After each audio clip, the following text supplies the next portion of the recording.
Hey, everybody, welcome to an emergency podcast edition of the Inside Nebraska podcast. My name is Zach Carpenter, the publisher of Inside Nebraska, coming to you with a real quick lightning round edition of the podcast to talk real quick about the firing of Scott Frost. The decision was announced on Sunday morning, late morning, early afternoon, after Athletic Director Trev Alberts had a meeting with Frost early on Sunday. And he told Frost of the direction the program was going. It was a decision that Alberts pretty much had to make. Frost had compiled a 16-31 overall record, 10-25 record in the Big Ten, 6-17 against Big Ten West foes. I think when Alberts was hired as the athletic director in 2021, he gave Frost a chance. Gave him multiple chances to turn this thing around and right the ship. And that included a complete overhaul of the offensive staff, hiring special teams, a full-time special teams coordinator by moving Bill Bush over, new offensive line coach, offensive coordinator, running backs coach, receivers coach, but adding 15 new transfers, which is one of the most in college football this past offseason. All these moves, there was a lot of hope and optimism for a turnaround season for Nebraska. Recruiting was going well. Everything was looked like it was trending up, and then that all kind of came crashing down. And the Dublin debacle, the loss to Northwestern, the onside kick decision that I've been calling the onside kick game, because that's how it's going to be defined forever by any non-Husker fans, and honestly, probably most Nebraska fans. So that felt like sort of the second to last nail in the coffin for Scott Frost, and the final nail after squeezing past an FCS opponent in North Dakota that was tied at 7 at halftime, tied at 17, with only a few minutes left in the third quarter. The final nail in the coffin was Saturday night's 45-42 loss to Georgia Southern. Felt like as soon as that Timmy Bleak Road 52-yard kick went just wide left, it sort of felt like that was the moment. 10:24 p.m. Central Time on September 10th. That was the TOD, the time of death of the Scott Frost era at Nebraska, which is what I wrote about in my game column after that loss. So you can check that out on nebraska.rivals.com. We'll have a lot of analysis coming. We already have a ton of stuff up right now. Trev Alberts is holding a press conference in about 30 minutes that I'm about to head over to. Greg Smith and Steve Marek, Jeff Ekstrom, our team, we're all headed over there. They're on their way right now. That's why I'm coming to you solo real quick. But there's plenty more analysis, columns, stories, coaching searches.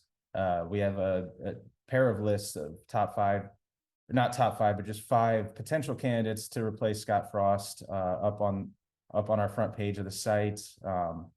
But again, this is a decision I think we all saw coming after last night.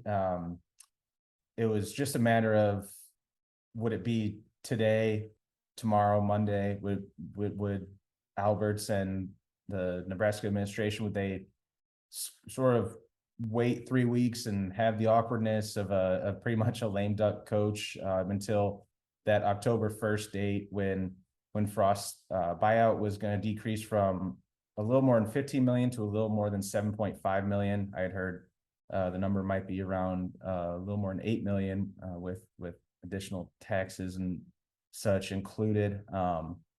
That's not a confirmed report, but that's a rumbling. But I think this was the decision to have 3 extra weeks of this going on. I think would have been a detriment in my opinion. So that decision was made. It would have been October 1st was the Indiana game, and then I think we were thinking October 2nd is probably the date to circle. That's the date that had been circled for a while. Over the last in the off season, but especially over the last 2 weeks as Nebraska got off to another bad start. But now it's official. Scott Frost is fired effective immediately. Mickey Joseph will be taking over as interim head coach. He'll be the first Black head coach in Nebraska history, and he's pretty much has a 9-game tryout to see if he could be a potential candidate for the head coaching position, but there are several others as Alberts makes this coaching search. Just to throw in the quote in the statement that Alberts and the school, the administration released. Alberts said in the statement earlier today, on Sunday, I met with Coach Frost and informed him we were making a change in the leadership of our football program effective immediately. Scott has poured his heart and soul into the Nebraska football program, both as a quarterback and a head coach, and I appreciate his work and dedication. After the disappointing start to our season, I decided the best path forward for our program was to make a change in our head coaching position. Associate head coach Mickey Joseph will serve as our interim head coach for the remainder of the 2022 season. So no other changes were announced just yet. So it sounds like the rest of the staff will be in place for the time being, but the Scott Frost era, as we know it, the Scott Frost era is over at Nebraska.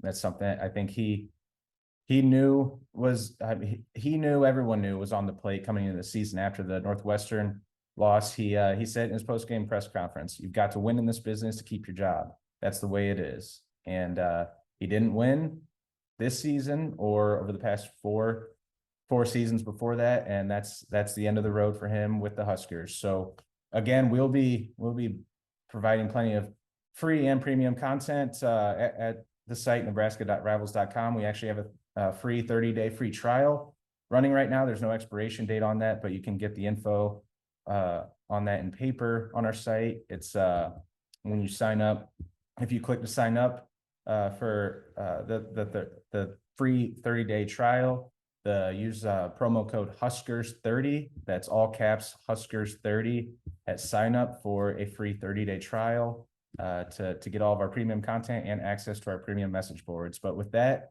I've got to get running here to the Trev Alberts press conference, but we will be back later today with more analysis from me and everyone else on our YouTube channel and the site. So thanks for sticking with us.